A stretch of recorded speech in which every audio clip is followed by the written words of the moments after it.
వికారాబాద్ జిల్లా దారూరు మండలం మోమిన్ కలాన్ గ్రామ సర్పంచ్ అభ్యర్థిగా కాంగ్రెస్ పార్టీ నుండి నస్కంటి మాధవి బాల్ గుర్తు, బీఆర్ఎస్ పార్టీ నుండి షబానా బేగం పర్సు గుర్తులను రెండు పార్టీలు బలపరిచాయి. ఈ నెల 14వ తేదీన పోలింగ్ తర్వాత కౌంటింగ్ జరిగింది.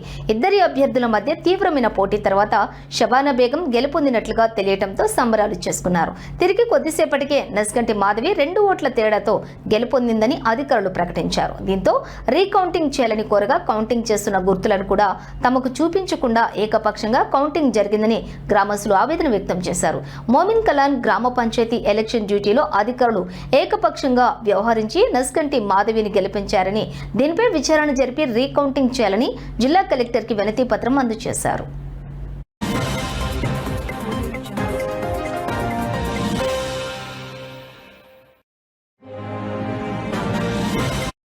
పంచాయతీ ఎన్నికల్లో 2వ విడతలో మేము మా భార్య పోటీ చేయడం జరిగింది. అక్కడ మాకు 1400 చిల్లర ఓట్లు ఉంటాయి. మాకు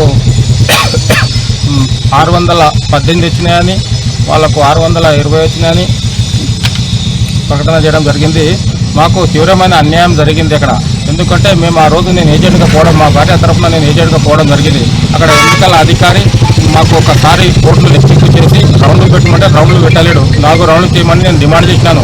4 రౌండ్లు పెట్టలేడు. పెట్టకుండా ఏం చేసిండు, ఒకటేసారి అన్ని లెక్క పెట్టడం జరిగింది. అక్కడ లెక్క పెట్ట జరిగినప్పుడు నేను మళ్ళీ ఒకసారి నాకు డౌట్ వచ్చి అనుమానం వచ్చి అక్కడ బాక్స్లో చూస్తే మా బాక్స్లో ఎక్కువ ఓట్లు ఉన్నాయి, వాళ్ళకు తక్కువ ఉన్నాయి. వాళ్ళ పక్క క్యాండిడేట్ వాళ్ళు వెళ్ళిపోవడానికి ప్రయత్నం చేస్తే వాళ్ళ కూర్చునబెట్టి మాకు కూడా నిన్న ఒకసారి లెక్క పెట్టిరు. మళ్ళీ ఒకసారి లెక్క పెట్టండి సార్, రీకోడ్ చేయండి డిమాండ్ చేస్తామని నేను అడిగిన. ఒక లేటర్ ఇస్తాను కూడా డిమాండ్ చేస్తే మా గ్రామం చుట్టూ అధికారి మేము అట్లా మళ్ళీ లెక్క పెట్టమని డిమాండ్ మళ్ళీ చేస్తే ఏం చేశారు, అవి గుర్తులు చూపెట్టకుండా ఏం చేశారు, ఖాళీ మామూలుగా లెక్క పెట్టి నాకు చూపెడతారు. నీ 618 ఓట్లు లెక్క పెట్టి చూపెడతారు. మళ్ళీ 2 సార్లు రికార్డ్ చేస్తే దాంట్లోకి వెళ్ళి 1-2 చూపెడతారు, వదులుతున్నారు. ఆయన ఏమో అక్కడ మనటువంటి ఇప్పుడు గెలిచినటువంటి వాళ్ళకు మద్దతు చేస్తున్నాడు మా అధికారి. వచ్చినటువంటి గ్రామ నుంచి మా దగ్గర 10 సంవత్సరాల నుంచి ఎలక్షన్ జరుగుతున్నాయి. ఎప్పుడు కూడా 5-6 గంటలకే ఏదైతే ఎలక్షన్ నడుస్తుందో రిజల్ట్ అనేది బయటికి ఇడిచేవాళ్ళు. కానీ ఈసారి 8 గంటల వరకు 8-9 అయింది. 9 గంటల వరకు కూడా ప్రకటన ఇస్తలేరు. ఫస్ట్ ఏమో వీళ్ళందరూ ఏదైతే ఏజెంట్స్ కూర్చుంటారు కదా, ఏజెంట్స్లను కూర్చుంటే మా వాళ్ళని కూర్చుంటే ఏదైతే మా తరపున వేరే తరపు నుంచి వెళ్తే వాళ్ళని బయటికి దొబ్బేసారు.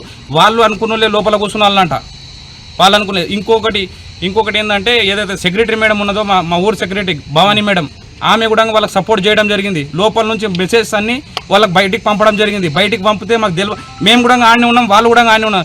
మేము గెలిచినామని వాళ్ళు ఎట్లా చెప్తారు, ఓడిపోయినని వాళ్ళే చెప్తారు. ఓడిపోయినని ఆమె మెసేజ్ చెప్పడం ద్వారా వాళ్ళందరూ బయటికి వెళ్ళిపోవడం జరిగింది. మేము ఆడ ఉండడం జరిగింది. ఆమె సెక్రటరీ మేడంని పరిశీలించి ఏదైతే ఆమె వాట్సాప్ చాట్ ఏదుందో ఆమె పరిశీలించి ఆమెని మా ఊరు నుంచి